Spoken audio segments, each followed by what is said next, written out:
Good morning, everyone. Thank you for being here. After the last several days, Over the last several days, I have heard from many community members angry and outraged at the betrayal by the City Council's Democratic establishment to postpone the vote on our legislation to tax Amazon and big business to fund immediate COVID relief alongside a public jobs program through a major expansion of housing and Green New Deal initiatives that will be required to recover from the COVID emergency. I'll read part of one community letter, one of many, which comes from the Puget Sound Advocates for Retirement Action, PASARA, a grassroots labor organization that has been active in fighting for older Americans, their children, and their families for the last 25 years. They wrote, PASARA urges you to move forward with the payroll tax on the city's largest businesses proposed by Council Members Morales and Savant. PASARA believes that the governor's order does not prevent you from moving forward on this important legislation. Even if it subsequently has to be litigated, we believe that defending the tax proposal in court would be an excellent use of the city's legal resources. Now is the time for action, not for hand wringing. Pass the Morales Sawan tax proposal and fund COVID-19 relief, affordable housing, and union jobs in the green economy. Thank you for that letter, Pasara. The argument that our virtual, open, filmed, broadcast, recorded council meetings are not open enough, justifying canceling those meetings in a backroom deal and claiming this is in defense of open public meetings is truly Orwellian. This argument is being led by council members Herbold and Gonzalez, who were among the politicians who conspired behind closed doors to repeal our movement's hard-fought Amazon tax in 2018 in another backroom deal, in flagrant violation of the principles of open meetings, being taken to court and then having to settle the case with paying taxpayer money. I appreciate Councilmember Mosqueda, who voted with me against the repeal of the 2018 Amazon tax, for repeatedly reaffirming her opposition to austerity budgeting and her commitment to substantial progressive revenues. I do think, though, it is extremely unfortunate she has decided to cancel the committee meetings in response to this pressure from the establishment. I've spoken personally with her and I've urged her to immediately reschedule her committee to this week. She has declined this request. I sincerely hope she reconsiders. But in the meanwhile, our movement cannot wait and cannot accept this attempt to stymie our momentum. The City Council's Sustainability and Renters' Rights Committee, which I chair, will be meeting by Zoom and live stream next Thursday, May 21st at 6 p.m. in a public meeting with full public oversight and involvement to continue important discussions on the tax Amazon legislation sponsored by me and Councilmember Tammy Morales. The committee will also discuss how renters are getting organized building by building and how we can fight for a full suspension without consequences of rent, mortgage, and utility payments, making the big banks and billionaires pay for this crisis. My office has just sent around the notification for the City Council committee meeting, and we look forward to full participation by committee members and the public in these important proceedings. My office and our movement totally reject the alleged legal reasons from council members Gonzalez and Herbold and others in the establishment in demanding that committee discussions on the Amazon tax legislation be shut down because it doesn't meet the criteria in the governor's proclamation of necessary legislation to respond to the COVID emergency. First of all, the governor's order itself is illegal because the governor does not have the right to tell city councils what they can and cannot discuss and vote on. The governor does have emergency powers to order steps for the health and safety of Washingtonians, but limiting what legislation city councils can take up is not one of them. In a few minutes, I'll have our legal expert explain why the governor's order is fatally flawed. Furthermore, we also don't agree with Councilmember Gonzalez's claim that our tax Amazon proposal to invest $125 million a year in Green New Deal residential projects and to invest $375 million a year in new affordable social housing, which will create and support thousands of jobs, is somehow not COVID-19 related legislation. It's a stupefying argument, with joblessness being one of the key features of this major crisis, which is looking more like a depression than a recession. It is insulting to the intelligence of working people in Seattle more than 100,000 of whom have lost their jobs in the last 8 weeks due to COVID. What do they need to recover from COVID? They need jobs. What does $125 million a year in Green New Deal residential projects provide in addition to better homes and reduced pollution? Jobs. Let's be very clear here. The Democratic political establishment is trying to use the cover of legal arguments, and not very competent ones at that, to try and quash our growing movement and protect big business from taxation. In a time when so many workers have lost 100% of their paychecks, our tax Amazon legislation would require Amazon and the biggest 2% of businesses to pay a tax that comes out to less than 1% of their Seattle based budgets. That's it, 1%. They get to keep the other 99% of their income. These companies are the richest in our city. Many are the richest people in the world, and they can pay.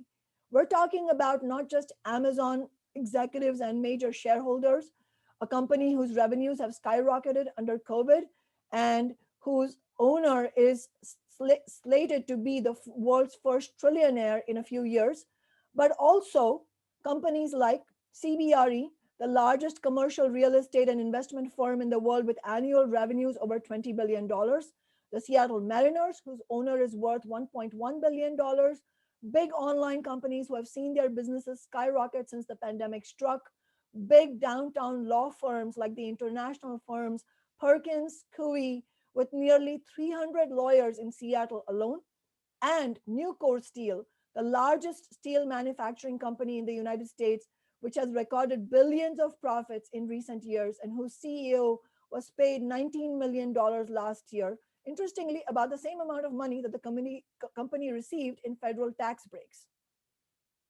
I'm naming these corporations because I think it's vitally important to recognize that we're not having some abstract legal argument here, and we're not talking about small family-run businesses. In trying to stall our tax Amazon legislation, the Democratic political establishment is protecting these companies, their profits, their power at the expense of ordinary working people who today are struggling to survive this pandemic. They're trying to stop a small fraction of the enormous wealth of these corporations from being put toward urgent social needs. They're saying that the profits of Nucor Steel are more important than the needs of nursing home workers, that protecting the tax haven of billionaire baseball team owners is more important than providing diapers and food and cash assistance to mothers and children in our central district. The question before us is not about legal interpretations, but rather who will pay for this crisis, big business and the wealthy or working people? That's the question before our city, and that is what we will be discussing with the community at next Thursday's committee meeting.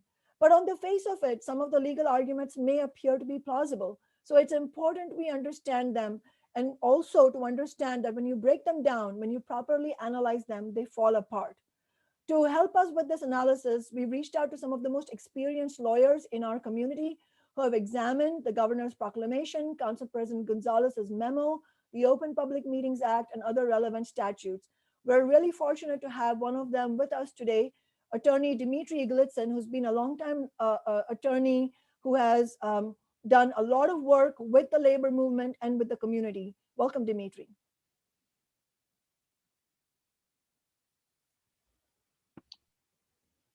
Councilmember Sawant, and thank you to everyone else who is on this this call for taking a few moments to listen to me talk about the sort of underlying legal problem with what has happened here. My focus has been with great concern on the portion of the governor's proclamation that prohibits agencies from taking action except on certain specified topics. And what that means for our purposes, an agency includes the city council and every other city and county council in the state. By action, it means legislate. So the governor has attempted to exercise his emergency power to prevent local governments from doing their job, which is to evaluate and enact legislation. And it's actually a little shocking. And it's also clearly legally unsupportable. If you take a look at the statute that gives the governor emergency power, RCW 43.06.220. See, the governor has a lot of power to prohibit things in the interest of preserving and maintaining life, health, property, or the public peace. But telling the Seattle City Council what topics it can and cannot legislate about, what kinds of topics it can and can't choose to have a public meeting about, is clearly not necessary to help preserve and maintain life, health, property, or the public peace. The governor has a lot of power and can tell people to stay inside and stay off the streets and not open their businesses. But cities have power under Article 11, Section 11 of the state constitution. They are created and have power limited only by the constraints of state law to what they call the police power to enact legislation. And it's actually shocking that the governor is purporting to strip cities of that power as he has seen fit to do. The truth is, no one is going to try to defend the governor's decision to tell cities what they can and can't legislate about based on the idea that the city engaging in legislation poses a threat to life, health, property, and the public peace. And the plan to have the city do its business through virtual meetings clearly poses no such threat. What the governor is really saying, and what the attorney general seems to be supporting the governor in saying, is that he's ordering cities not to do something that they believe might violate the Open Public Meetings Act. The first thing to recognize is that stopping a violation of the OPMA is clearly not encompassed in the governor's emergency powers. It's well established that if a city council or city council people were to violate the OPMA, there are remedies for that, but it's not necessary to preserve the life, health, property, or public peace to prevent a violation of the OPMA. And read in context, nothing in the emergency powers are contemplating giving the governor the power to tell a city what to legislate about. So one could really stop there and say that the governor's order goes beyond his authority because he's really wading in and saying, well, you can't do something we think would violate the OPMA, which is not his authority. But also the argument that a virtual city council meeting violates the OPMA is simply not right. The OPMA, the purpose of the OPMA, of course, is to make sure that the public has access to and is able to observe agency meetings, in this case, observe meetings of the city council. And in fact, as we all know, a meeting that is being streamed on Zoom that can be watched by thousands of people provides more public access than a traditional meeting held in City Hall that only those people who can get off work and get downtown and deal with parking can actually attend. So no one can plausibly say that a virtual only meeting, it breaches the OPMA. It precisely accomplishes the goals of the OPMA, and no court has ever even hinted that you can't have a virtual meeting. In fact, the Attorney General admits that all kinds of public meetings take place virtually by telephone or now by Zoom throughout the state, and that is routine. Now, the governor points to his attorney general's guidance, and his attorney general's guidance points to a 2017 attorney general opinion that says somewhat bizarrely that you can have a virtual meeting so long as there is a physical presence and a speakerphone is set up, because somebody might want to go to that physical place and listen to a meeting by speakerphone rather than listening in by phone or internet. So that's a completely bizarre and a made up idea, the legal analysis.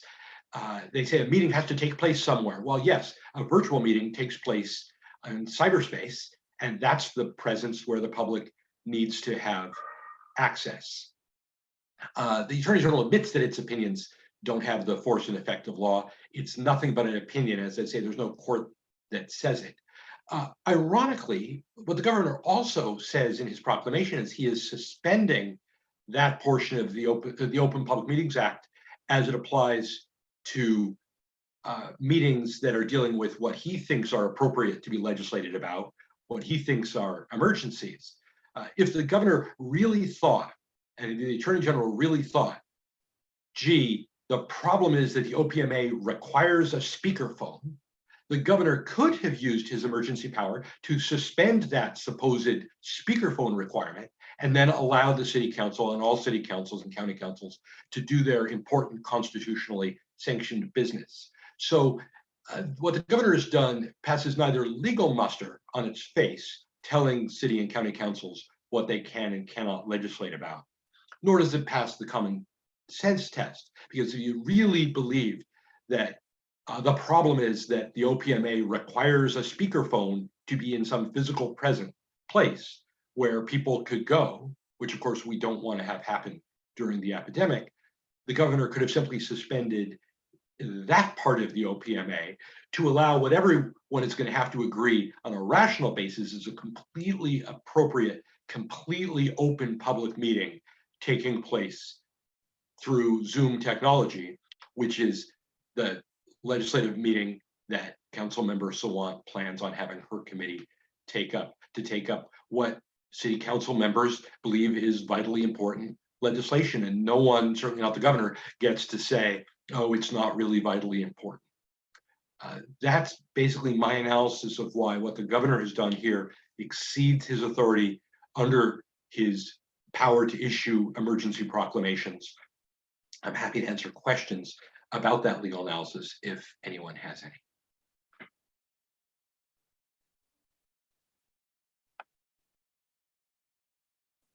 Sorry. Thank you so much, Dimitri, for providing that analysis. And if members of the media have questions, please raise your hand and one of my staff members will call on you.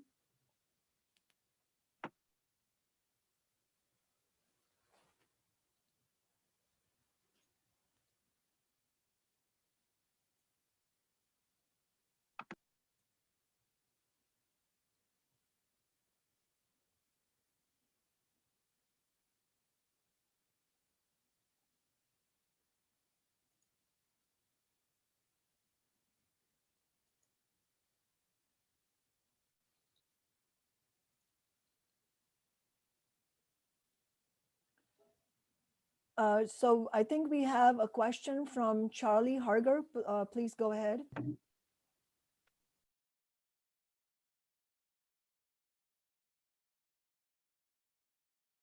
Council member, what kind of feedback are you getting from your fellow members of the council? Sorry, feedback about what exactly? About wanting to press forward and to challenge the legal issue from the governor. Well, the city council is made up primarily of the Democratic Party establishment, and you know what the establishment has done. It has attempted to stymie the momentum of our Tax Amazon movement by making this decision to cancel the committee meeting. So it's very clear that I completely disagree with the cancellation of the committee, but that's a decision they have made and they are responsible for. But Councilmember Morales has disagreed with that decision, and I have disagreed in very clear terms. And that's why I'm going to be meeting because of Councilmember Mosqueda's unfortunate decision to cancel the committee meeting. So I hope that they will reconsider, but we're not just going to lie still in the meanwhile.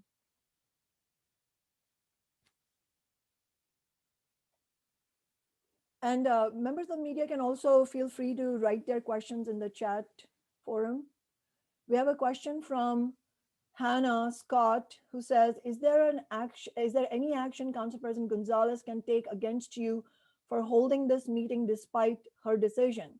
Well, you know, she herself has made it clear in her own words, you know, paraphrasing her, that that was a recommendation she made, and it was the decision of the budget chair to cancel the meeting. So no, I don't believe that she has any authority to say that I cannot discuss any legislation in my committee. And I hope that council members who are members of the committee will attend along with me and listen to the community as to why This legislation is urgently needed to address the triple crisis of public health, housing affordability, and jobs.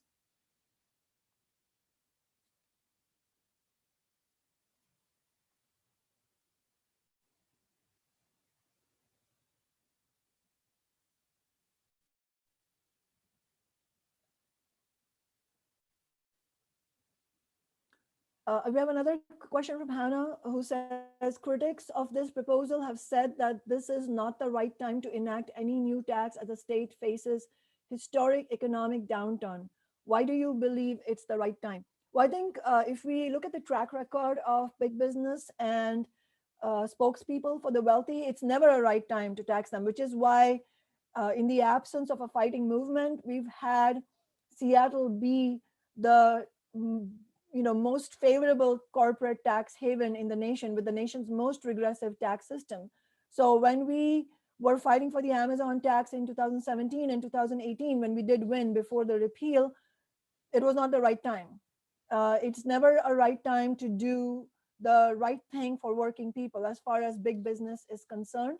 And I would say that the case for taxing big business to make public revenues available it has increased by orders of magnitude in the middle of this pandemic. But we're not just in a pandemic; we are in a major recession, which economists are predicting is going to look like a depression. And so it would be grossly irresponsible and an abdication of public duty to not address this major crisis. And so, it really shows it really shows that there is no neutral ground that political officials can occupy in this context.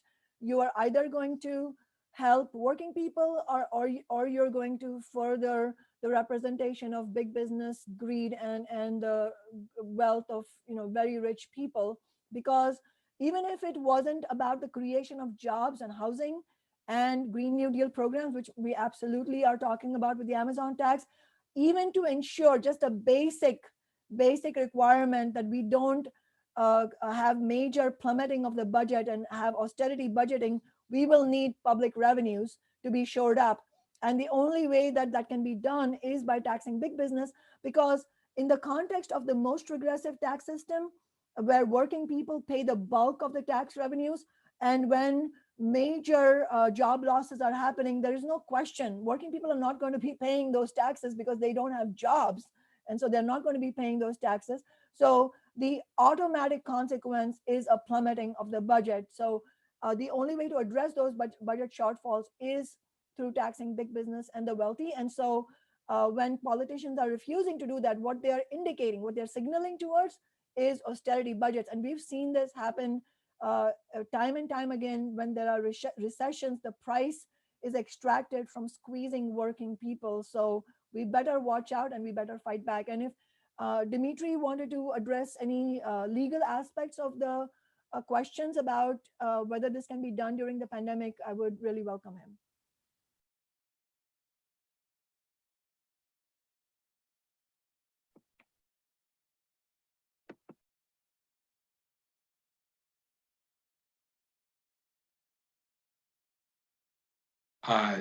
I'm not sure that there was a legal question. Obviously, the proper steps for the city to take in dealing with the pandemic, both the short-term and long-term consequences of the pandemic, is purely a legislative issue.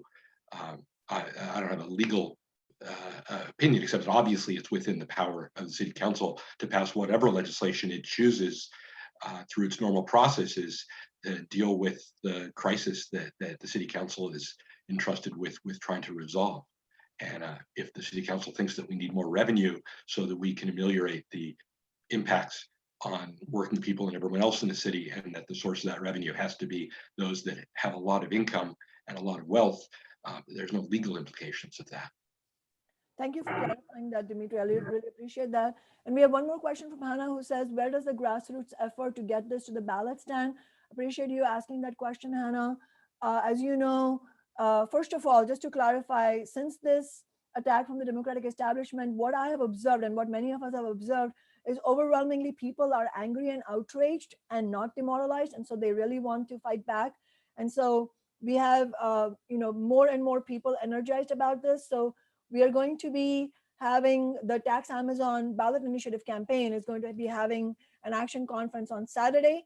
And the members of the media are please feel free to reach out to the organizers of that event and the activists who are campaigning for the ballot initiative to get more details about that. But definitely there will be momentum around that.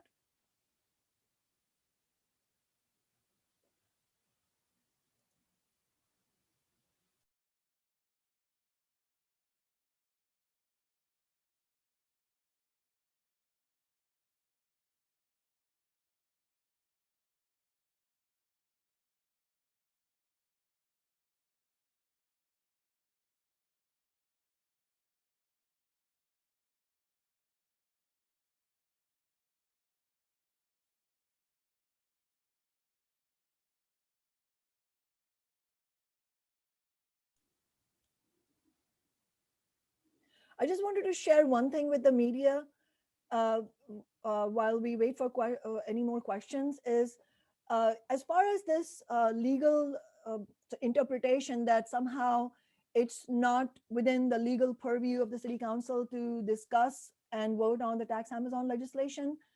The city council has already done many things that one could argue very easily that are far less quote unquote necessary than taxing big business to provide COVID relief and create jobs and housing. One example is a resolution number 31941 that was passed by the council on April 6th, which established a committee to develop recommendations to enhance the capacity of the Office of City Auditor to conduct performance audits.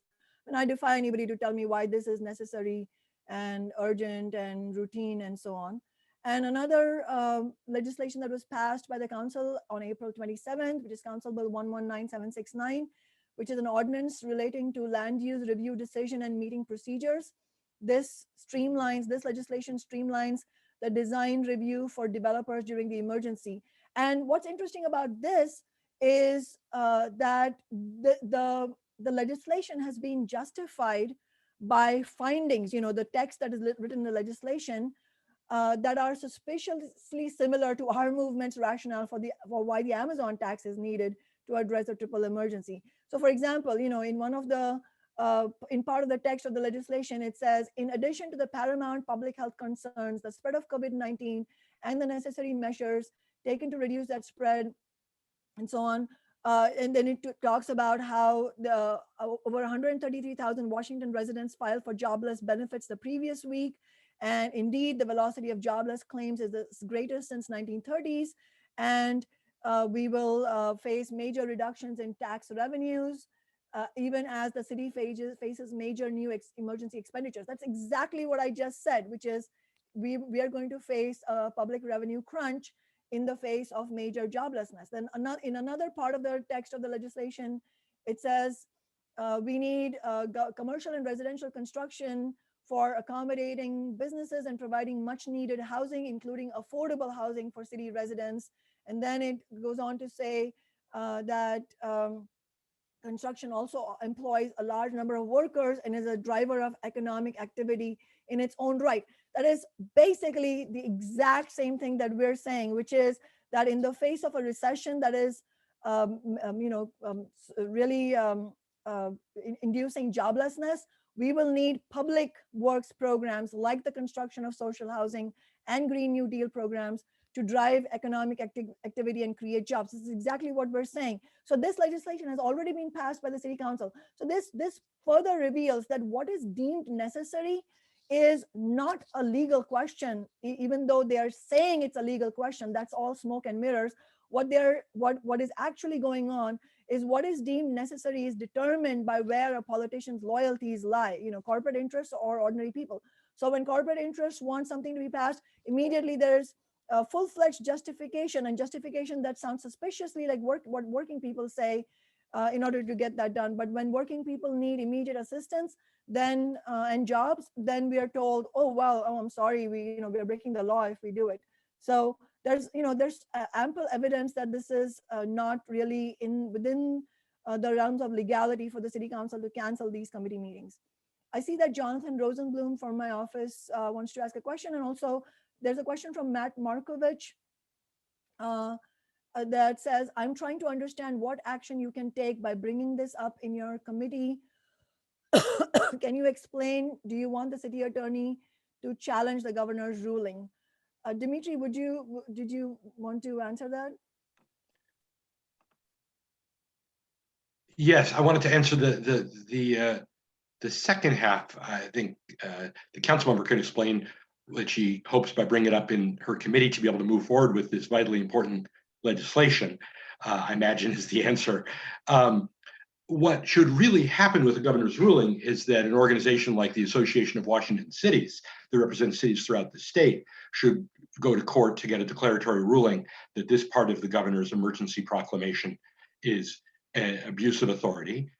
Failing that, the Seattle city attorney should, at the behest of the city council, go to court to get that same ruling. The problem in a political world is that people get intimidated.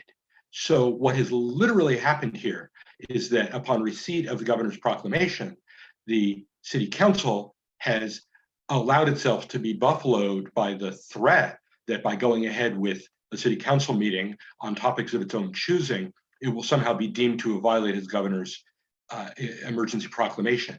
And as we often see when people are intimidated, instead of fighting, they just cave. So they have literally, pulled their heads into their shells and said, well, the governor says we can't do it, we won't do it. So I would say, yes, the proper legal response from the city council when the governor says, you exist constitutionally to legislate and have hearings on matters you think are important, and I, the governor, are telling you you can't, the proper response by the city council would be to go to court. Failing that, the proper response is for the city council to say, well, we're going to go ahead and do what we think we are constitutionally entitled and compelled to do, and we'll see if the governor and or the attorney general decides that it's prudent to try to enforce their executive order, which they won't because they will clearly not succeed in court. So a lot of times in the legal system, it's a question of who's going to blink first. And in this case, it seems right now that some members of the city council and the Seattle City Attorney's Office are blinking and are just afraid to contest the governor's illegal order. And obviously Councilmember Sawant and perhaps others are saying, well, since they don't have the power as individual council members to go to court to challenge this order, all they can do is go ahead with the people's business, in this case, in Councilmember Sawant's committee. And then if the governor wants to make this a legal battle and learn from the Superior Court that his executive order was not lawful in this regard, then that's the governor's move. That's my take on possible next steps here and possible actions that could be taken, but are not apparently going to be taken by the Seattle City Attorney's Office. Thank you, Dimitri. And I would just follow up on that by saying that exactly as Dimitri outlined, the city council is completely, it's within the city council's complete authority, what we are constitutionally entitled to do, which is go ahead with the people's business. And I would say, as far as this supposed fear that the council members from the political establishment expressed that, oh my God, we will be taken to court. I can't remember a single progressive ruling that we have, I mean, progressive law ordinance that we have won that is of any consequence, of any significance, some real material benefits for working people, whether it's the move-in fee law for renters or the $15 minimum wage. I mean, countless victories that we have won through our movement building momentum. Most of them, if not all of them, have been taken to court, and most of them have survived legal challenges.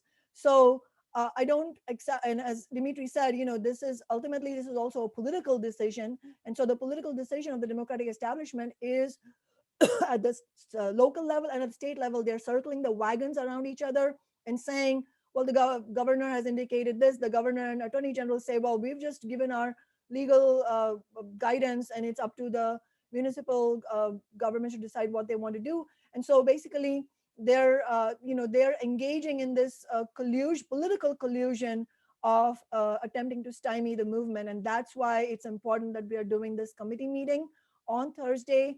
May 21st at 6 p.m. So I would really urge members of the media to join us, and members of the public, absolutely. And we will have many advocates, including economists at the table, who will be explaining why such a legislation, especially taxing big business to provide revenues to build social programs and that create jobs, why this is specifically something that caters to the requirements that are born out of this jobless recession. So I appreciate everybody coming today. I really appreciate Dimitri's legal expertise here. And I welcome media to continue asking questions to us offline that that come up. Please feel free to reach out to Jonathan Rosenblum from my office. We're continuing to answer questions, and we look forward to seeing everybody at the Action Conference on Saturday and at the committee meeting on the 21st at 6 p.m. Thank you.